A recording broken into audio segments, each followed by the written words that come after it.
પહેલી ઇનિંગ એકદમ ઠંડી રહી એટલે બીજી ઇનિંગમાં મેઘરાજાએ મન મૂકીને વરસવાનું નક્કી કરી નાખ્યું અને ધબધબાટી બોલાવી રહ્યા છે અત્યારે ગુજરાતમાં અનેક શહેરોના અનેક વિસ્તારોમાં મન મૂકીને મેઘરાજા વરસી રહ્યા છે, જેના કારણે અન્નદાતા તો ખુશખુશાલ છે, પરંતુ સ્થાનિકો હેરાન પરેશાન છે, કારણ કે જે વિશ્વાસ કરીને મત આપ્યો હતો એ વિશ્વાસનો વિશ્વાસઘાત થતો દેખાઈ રહ્યો છે. રસ્તાઓ નદી બની ગયા છે, ઠેર ઠેર પાણી ભરાયેલા જોવા મળી રહ્યા છે. હવે આ જ પરિસ્થિતિ કેટલા દિવસ રહેશે અને ક્યાં રહેશે એ આપણે વિંડીના માધ્યમથી જોવાનો પ્રયાસ કરીશું. નમસ્કાર, મહામંથન મંતવ્ય ન્યૂઝ સાથે હું છું કશિશ. વિંડીના માધ્યમથી જાણવાનો પ્રયાસ કરીશું કે 23 જુલાઈ સાંજના 6 વાગ્યાથી લઈને આગામી દિવસો સુધી વરસાદી માહોલ રાજ્યમાં કેવો રહેશે. હાલની પરિસ્થિતિ 6 વાગ્યાની એવી છે કે મધ્ય ગુજરાત, દક્ષિણ ગુજરાત, ઉત્તર ગુજરાત અને મધ્ય ગુજરાતની સાથે જોડાયેલા જે સૌરાષ્ટ્રના કેટલાક ભાગો છે ત્યાં મેઘરાજા મન મૂકીને વરસી રહ્યા છે. અમદાવાદમાં આપણે જોયું કે વહેલી સવારથી જ વરસાદી માહોલ એવો છવાયો હતો કે એએમસીની પોલ બિલકુલ ખુલી ગઈ અને લોકો હેરાન થયા એ વાત અલગ. ઠેર ઠેર ટ્રાફિક જામ જોવા મળ્યો, બધે પાણી ભરાઈ ગયા, 1 કલાકમાં તો નદીઓ બની ગયા રસ્તા, એવા દ્રશ્યો જોવા મળ્યા. હવે જરાક આપણે આગળ જઈએ તો રાતના 9 વાગ્યાનો સમય છે, ત્યાં પણ એવી જ પરિસ્થિતિ જોવા મળી રહી છે કે ઉત્તર ગુજરાત, મધ્ય ગુજરાત, દક્ષિણ ગુજરાત, એમાં મુંબઈ પણ આવી ગયું. બધા જ જે દક્ષિણ ભારતના જે ભાગો છે ક્યાંક અહીંયા મુંબઈ સુધી બધે તમે જોઈ શકો છો કે બધે જ વરસાદી માહોલ છે. સાથે જ સૌરાષ્ટ્રમાં પણ આટલો આખો ભાગ વરસાદમાં કવર થયો છે અને કચ્છ અને ઉત્તર ગુજરાતને જોડતા જે કેટલાક ભાગો છે ત્યાં પણ વરસાદી માહોલ જોવા મળી રહ્યો છે. મહેસાણાને બધે જ યલો એલર્ટ જેવું જોવા મળી રહ્યું છે. તો અડધી રાતે આપણે 24 તારીખે જોઈએ તો 4 વાગ્યાનો સમય છે કે અહીંયા બધે જ વરસાદી માહોલ છવાઈ જવાનો છે. આગળ જોઈએ 24 તારીખે દિવસ દરમિયાન કેવો વરસાદી માહોલ રહેશે. શાળામાં તો અમદાવાદમાં રજા આપી દેવામાં આવી છે, પરંતુ સાથે જ ઓફિસ જવું હોય તો કેવું શું ધ્યાન રાખવું પડશે તમારે. અમદાવાદ ગાંધીનગરમાં આપણે થોડુંક ઝૂમ કરીએ. અહીંયા તો દક્ષિણમાં થોડો ઓછો થઈ જાય છે, સૌરાષ્ટ્રમાં ઓછો થઈ જાય છે, પરંતુ મધ્ય અને ઉત્તરને મેઘરાજા બાનમાં લેવાના છે 24 તારીખના દિવસે.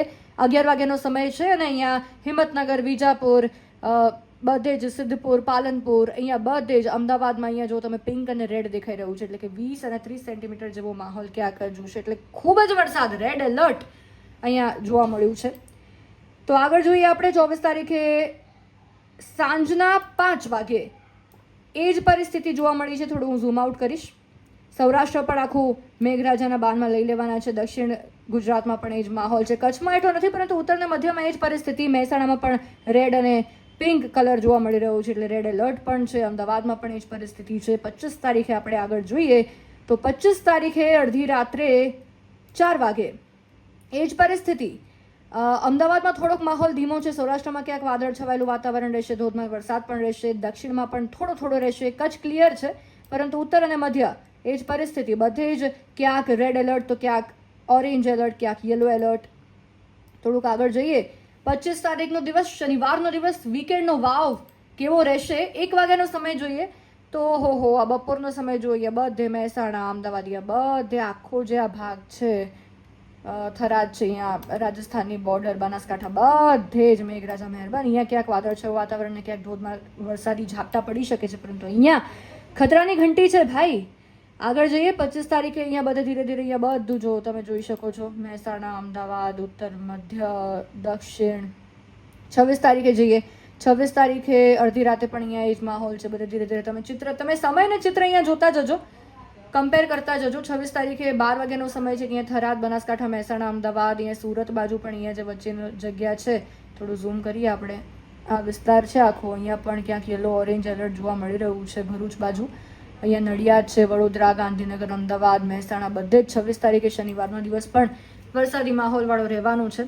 તમે સમય જોતા જજો અને આ આખી પરિસ્થિતિને કમ્પેર કરશો તો તમને ખ્યાલ આવશે કે કેવી રીતે પવનો જે દિશામાં જઈ રહ્યા છે, વરસાદી ચિત્ર આખું બદલાઈ રહ્યું છે. હવે રવિવાર આખો તમે જોયો, માફ કરશો, આપણે 26 ને શનિવાર કહ્યું હતું, પરંતુ 26 રવિવાર છે અને રવિવારનો પણ વરસાદી માહોલ જોવે. સોમવારનો રાતના 2 વાગ્યાનો સમય અહીંયા બહુ જ લાલ, આખું રેડ પિંક બધે જોવા મળી રહ્યું છે. એટલે સપ્તાહ પૂરો થઈ જશે, પરંતુ મેઘરાજા વિરામ લેવાના કોઈ પણ પ્રકારના મૂડમાં નથી.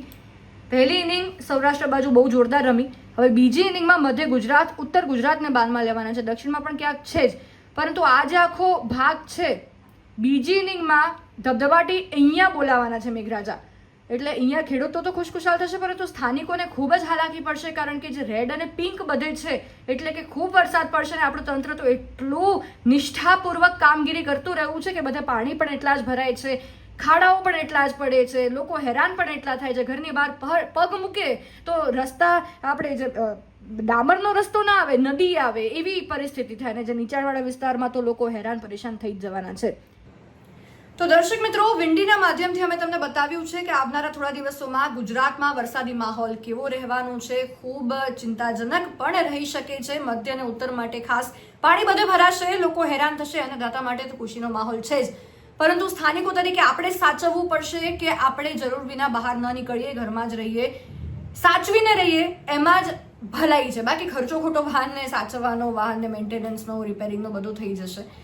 એટલે આવી જ રીતે વિંડીની અપડેટ્સ અમે તમને આપતા રહીશું, વરસાદને લઈને અમે તમને અપડેટ્સ આપતા રહીશું. આપ અમારી ચેનલને સબસ્ક્રાઇબ કરવાનું ભૂલતા નહીં અને આ વિડીયો વધુમાં વધુ લોકો સાથે શેર કરો તો એમને પણ ક્યાંક એલર્ટ થઈ જાય કે ભાઈ સાચવવું પડશે, આવનારા થોડા દિવસો વરસાદને લઈને ભારે છે.